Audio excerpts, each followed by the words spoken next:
Well, the storm has taken quite a toll on the place that helps injured wildlife recover. And as KEZI 9 News reporter Rhoda Kraus shows us, the Chintimini Wildlife Center in Corvallis has been left with thousands of dollars worth of damage.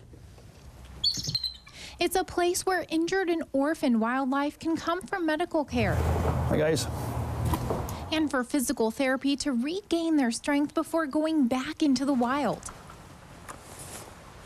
A process that could get delayed after 2 of the 3 flight cages were destroyed in last week's snowstorm. They collapsed, and so they are totaled, and they need to be replaced.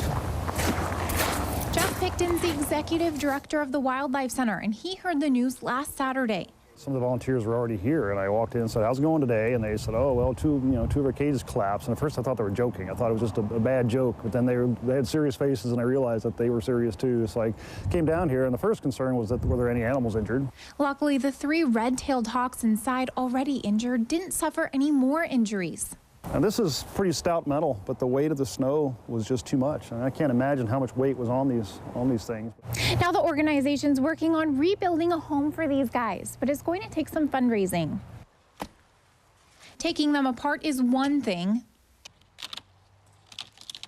but building 2 more cages might cost a pretty penny.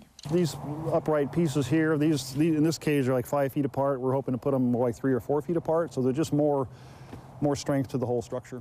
Insurance will likely cover a chunk of that change, but the organization wants to beef the cages up to make sure something like this doesn't happen again. This is what an intact flight cage looks like. The red-tailed hawks are now in the last remaining flight cage. We don't just toss them out the door the next day because they have to get their strength built back up. They're like high-class athletes, and they have to be in 100% shape in order to survive. But the nonprofit has a steady flow of animals coming through for care.